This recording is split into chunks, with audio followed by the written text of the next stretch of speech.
जो अपने आप को सनातनी कहती है और उस सरकार का संरक्षण जिन लोगों को प्राप्त है वो ये जोर लगा रहे हैं कि हम हिंदू राष्ट्र बनाएंगे, गर्व से कहो हम सभी सनातनी हैं।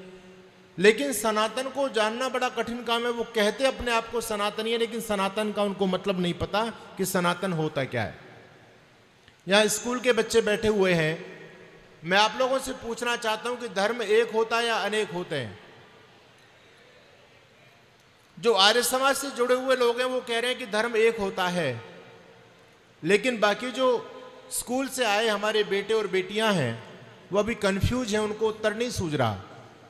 क्योंकि बहुत सारे धर्म समाज में चलते हैं। कोई कहता है मैं तो मुस्लिम धर्म को मानता हूं, कोई कहता मैं तो जैन धर्म को फॉलो करता हूं, कोई कहता मैं तो बौद्ध को मानता हूं, कोई कहता मैं जीसस को मानता हूं। तो इस समाज में अनेक प्रकार के धर्म चल रहे हैं। ऐसी स्थिति में धर्म शब्द को समझ लो। देखिए, धर्म दुनिया में एक ही होता है। मुसलमान का धर्म कोई अलग नहीं होता, क्रिश्चियन का धर्म कोई अलग नहीं होता, सबका धर्म एक ही है। अब ये जो मुसलमान हैं, सिख हैं, ईसाई हैं, बौद्ध हैं, जैन हैं, ये क्या है? ये धर्म नहीं हो सकते। सारे के सारे पंथ हैं, ये सारे के सारे मत हैं, ये सारे के सारे मजहब हैं। और आप इसमें अंतर कैसे करोगे? तो वो फॉर्मूला मैं आपको दे रहा हूं। धर्म और संप्रदाय, पंथ में अंतर करने का सबसे बड़ा फॉर्मूला ये होता है बच्चों कि धर्म कभी भी किसी व्यक्ति के द्वारा चलाया गया नहीं होता। जितने भी मत मजहब संप्रदाय होते हैं ये व्यक्तियों के द्वारा चलाए गए होते हैं, गुरुओं के द्वारा चलाए गए होते हैं, लेकिन धर्म कभी भी किसी व्यक्ति के द्वारा चलाया गया नहीं होता। मैं आपसे कुछ प्रश्न करूंगा, आप मेरे प्रश्नों का उत्तर दीजिएगा।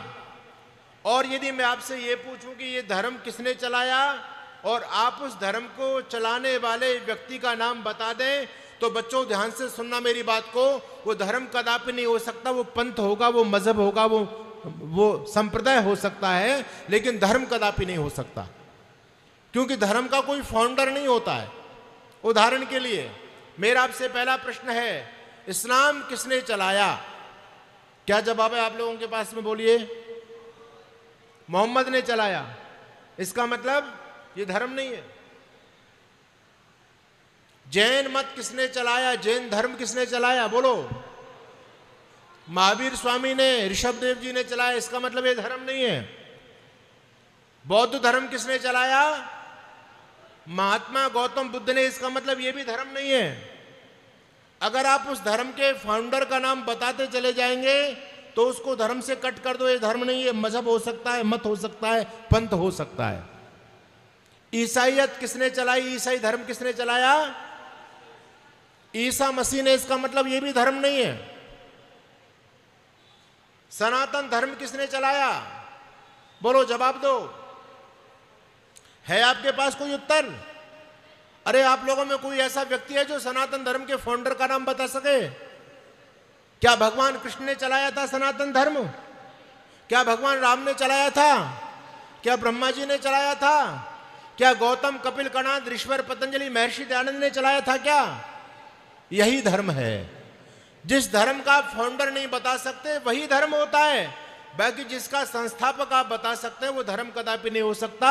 वो मत, मजहब और संप्रदाय होते हैं बच्चों। इसलिए दुनिया में केवल एक धर्म है और वो धर्म है सनातन धर्म, जो किसी व्यक्ति के द्वारा प्रवर्तित नहीं है। ये साक्षात परमपिता परमात्मा के द्वारा चलाया गया है। और धर्म एक होता है। क्यों? क्योंकि दुनिया को बनाने वाला परमात्मा भी एक है, इसलिए उसके द्वारा प्रदत्त धर्म भी एक है। अब तो ये क्लियर हो गया बिल्कुल बच्चों कि धर्म तो दुनिया में सनातन ही है। बाकी सनातन के अलावा जितने भी, चाहे वो क्रिश्चियनिटी हो, चाहे वो इस्लाम हो, चाहे वो बौद्धिज्म हो, चाहे वो जैनिज्म हो, ये सारे धर्म नहीं हो सकते। सारे के सारे मत, पंथ और संप्रदाय हो सकते हैं। धर्म केवल एक है, क्योंकि धर्म कभी भी किसी व्यक्ति के द्वारा चलाया गया नहीं होता। धर्म का संस्थापक स्वयं परमपिता परमात्मा होता है। अच्छा, आपका धर्म ग्रंथ क्या है? इस धर्म को समझना है आपको। आपके सनातन धर्म का मूल क्या है? बहुत अच्छा, आप लोग सब आर्य समाज से जुड़े इसलिए आप उत्तर दे पा रहे हैं। लेकिन मैं आज विशेष बात इन स्कूल के बच्चों से करना चाहता हूं। आज हम स्कूलों में जाकर के जब चर्चा करते हैं बच्चों के सामने कि बताओ आपके धर्म ग्रंथ का नाम क्या है, तो हमारे बच्चे कंफ्यूज हो जाते हैं। कोई कहता गुरुजी हनुमान चालीसा, कोई कहता भागवत, कोई कहता गीता जी, कोई कहता रामायण जी, कोई कहता महाभारत। हम इतने कंफ्यूज हो गए कि हमको अपने धर्म ग्रंथ का नाम नहीं पता। धर्म एक है तो धर्म ग्रंथ भी एक ही होगा। कान खोल करके बात को सुनिएगा। धर्म एक है तो धर्म को बनाने वाला एक होगा और धर्म ग्रंथ भी एक होगा। अनेक धर्म ग्रंथ नहीं हो सकते। धार्मिक ग्रंथ तो दुनिया में बहुत सारे हो सकते हैं, लेकिन धर्म ग्रंथ केवल एक ही होगा। तो हमारा धर्म ग्रंथ क्या है? वेद अखिलो धर्म मूलम। हमारे धर्म का मूल क्या है? वेद। वेद हमारा धर्म ग्रंथ है। और धर्म की परिभाषा क्या है ये भी समझ लीजिए। हमारे ऋषि कहते हैं कि जो वेदानुकूल है वही धर्म है और वेद के विपरीत है वो अधर्म है। यानी वेद की आज्ञा का जीवन में पालन करना धार्मिक कहलाना है। धार्मिक व्यक्ति कौन है? जो व्यक्ति वेद की आज्ञा को जीवन में पालन करता है वो व्यक्ति धार्मिक है। याद रखिएगा, माथे पर तिलक लगाना धार्मिकता की पहचान नहीं बताई कहीं पर भी। लिंगम न धर्म लक्षणम। आजकल हम लोग बड़े भ्रमित हो रहे हैं। जिसने लाल कपड़े पहन लिए, जिसने बड़ी बड़ी जटाएं बढ़ा ली, जिसने शरीर पर भस्म रमा ली और भी बहुत सारी कंठी मालाएं धारण कर ली, जो जटाजूत हो गया, जो भस्मीभूत हो गया, हम उसको बहुत बड़ा धार्मिक मानते हैं। अगर इन बाहर के चिन्हों को देख करके आप धार्मिक व्यक्ति की पहचान करोगे तो आप लोग धोखा खा जाओगे, गच्चा खा जाओगे, फंस जाओगे पाखंडियों के जाल में। इसलिए हमारे विद्वान ऋषि लोगों ने कहा लिंगम न धर्म लक्षणम। ये जो चिन्ह है ये धर्म के प्रतीक नहीं है, लक्षण नहीं है। धर्म तो अंदर की चीज है। और धर्म क्या है? हमारे ऋषि कहते हैं कि वेद की आज्ञाओं का पालन करना धर्म है और वेद की आज्ञाओं के विपरीत जाना अधर्म है। ये बिल्कुल क्लियर हो गया। तो सनातन धर्म का बेस क्या है? वेद। और वेद किसकी वाणी है? बोलिए, वेद को किसने बनाया? महर्षि वेद व्यास ने बनाया क्या?